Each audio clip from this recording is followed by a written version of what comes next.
Thank you for coming on this lovely, balmy summer evening to join us at one of the kind of events leading up to Impakt 2018.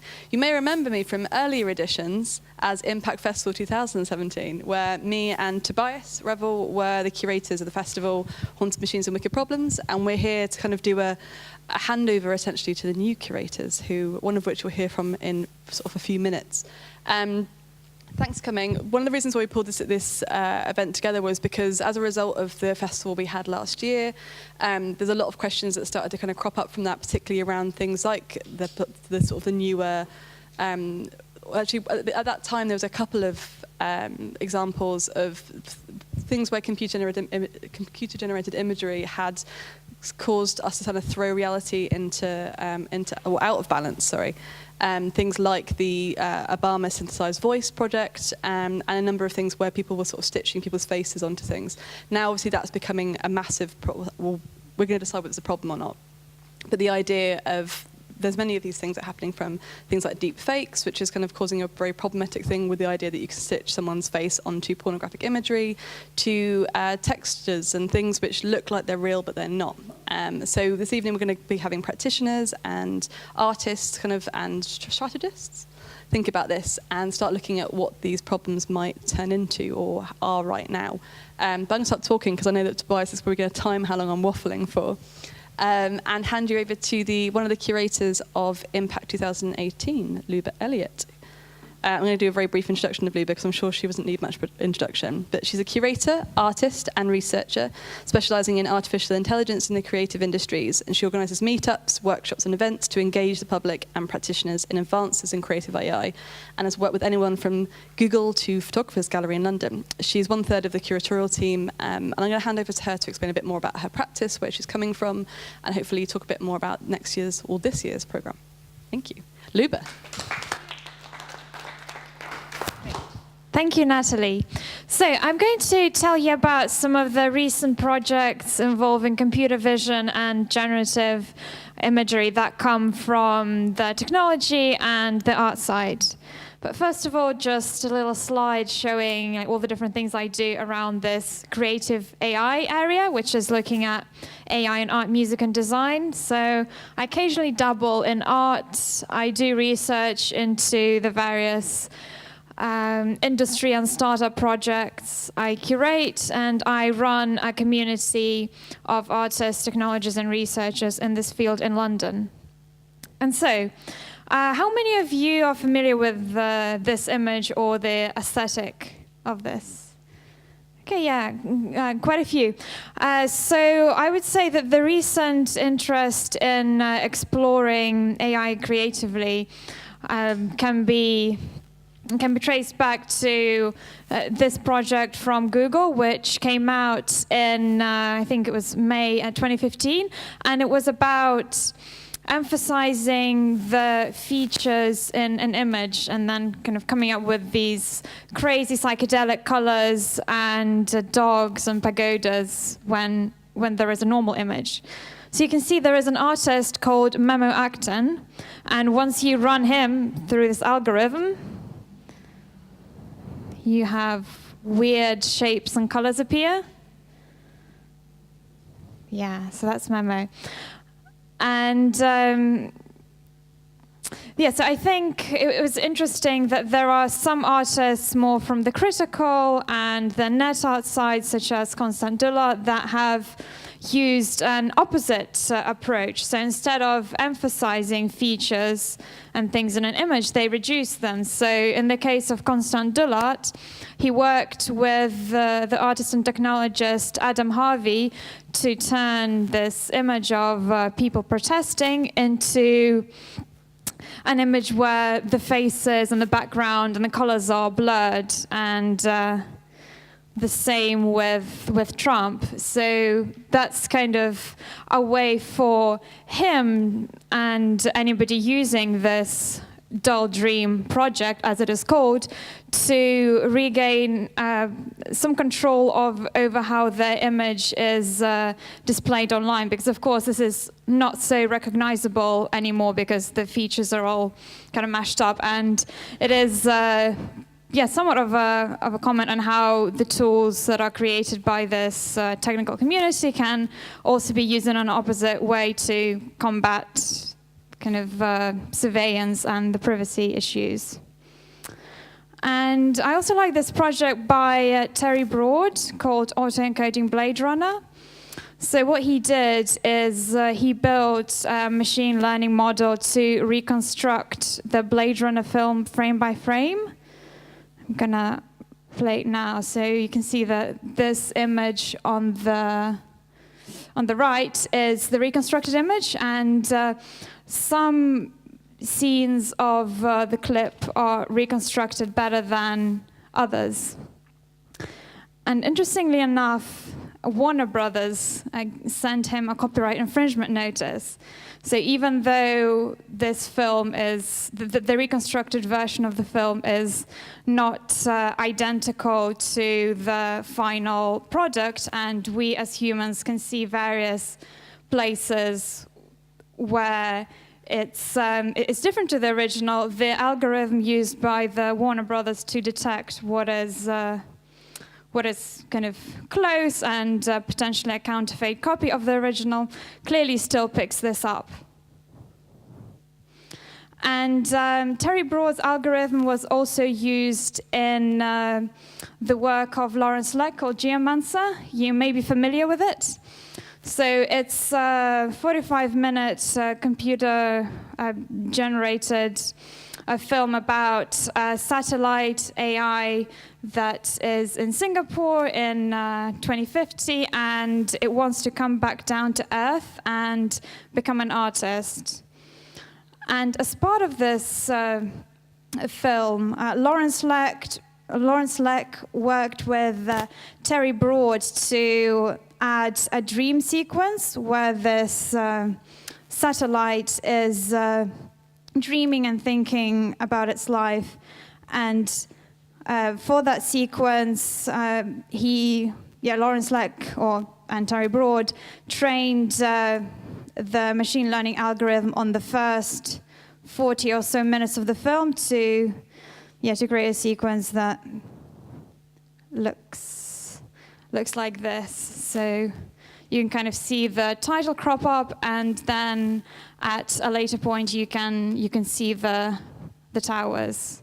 So I think it's an interesting use of kind of some of these generative algorithms on footage that has been kind of generated by the artist versus kind of filmed. And moving on, there was this technological development last year called CycleGAN. And one of the things it made possible was to transpose or transform zebras into horses, and the other way around. So what I find particularly interesting here is how the technical community interprets what is a good result and what perhaps is less so in this case. So, for example, if you go to the technical page of this CycleGAN, they will have a section called, I think it was like problem or failure cases, and this was listed as one of them. And the reason this fails in, I guess, the goal of changing the horse into the zebra and keeping Putin the same was because this CycleGAN was only trained on horses without riders. So it doesn't really know that there's a human sitting on the horse and the human is a different thing. So it's not a horse. And there are some more examples of fail cases. So you can see the apple when it tries to become an orange, but it inherits mainly the color and somewhat the texture, but the shape is still very much like an apple. Kind of same with the winter to summer. yeah, we still somehow have snow in the summer. And the Monet photo, there is still kind of bright colors in the photo segment, which was supposed to be much more realistic. So all these are examples of where the algorithm has kind of failed in doing the narrow task or the narrow kind of benchmark the technical researcher has wanted it to achieve. And if we move on to faces, then a lot of the imagery generated with this GAN technology has suffered with a certain kind of aesthetic, such as having just one eye or a lopsided mouth or kind of weird amounts of body parts or heads, as you can see here, for example. So yeah, first to explain. So this is a work by Mario Klingemann, who is one of the artists playing around with a lot of the models of this that come from the technical research community and experimenting into how they can be used to generate faces and identities. And this is one of the slides that I saw at one of the machine learning conferences. And this is a presentation from Ian Goodfellow, who is one of the inventors of this GAN method. And he has a couple of slides on what are kind of the main issues with these models. And one of these is problems with perspective. So it cannot adapt very easily to 3D objects. There are problems with counting. You can see you have various animals with multiple heads, which you perhaps would not expect if you wanted to just generate one animal. And then also problems with structure. So these are some of the issues that machine learning models had in 2016. So some of these have been solved to an extent. So there's a Google researcher who has generated faces of imaginary people that look like this. And then there was recently this CelebGAN thing, which generates images of people based on a data set of celebrities. So you can see all these kind of imaginary people are probably looking quite beautiful and familiar because of the data set that was used. And yeah, there was recently a project by Mario Klingemann where he put the words of Kellyanne Conway into a speech by the French singer Françoise Hardy. Let's see if I can.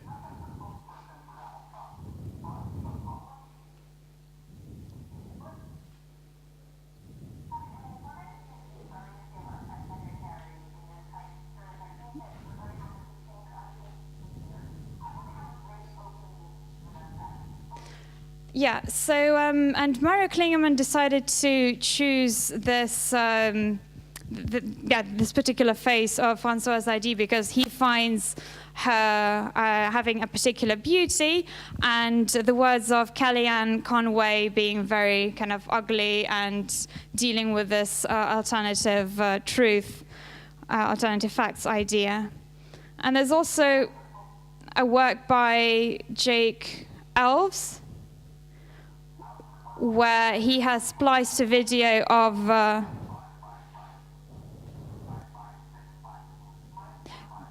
yeah, I don't know if you can hear it. But yeah, so he has a video where he spliced 50 hours of interviews from technology executives to just have a clip where they speak in numbers, because that's, of course, one of the things they care the most about, kind of to have profits and good revenues. So it's kind of showing what this technical community that develops a lot of these algorithms think about. So I'm just going to show you one last example. And this is by Julian Deswayev and Matt Plummer-Fernandez. So they looked at a 3D printing community where you can put various 3D designs and then print them at home. And they created a bot that combines these designs into various things that you would probably never come up with yourself, such as this random open overlord nozzle or plastic action car. And to me, what was interesting about this project was to see some of the comments from the community, and they ranged from everything to thinking that what if this is not spam? What if this is genuinely some designs that have been generated by an individual? And then there are some people who are unhappy with it, and then others are just thankful that it has helped them with their project. So in the end, there was an exhibition in the Netherlands where those designs were 3D printed, and you could vote whether you considered it art or spam. And you can see there was a lot of things in the art box. And just to finalize in my 1 minute, if you're interested in seeing more examples of AI art, you can go to nipsforcreativity.com. And as you came here to this event, you should also come back here in October when we will have our Impakt Festival on algorithmic superstructures. So looking at how we are all kind of little bits of data in those global, powerful structures that define the new reality. And so, yeah, thank you.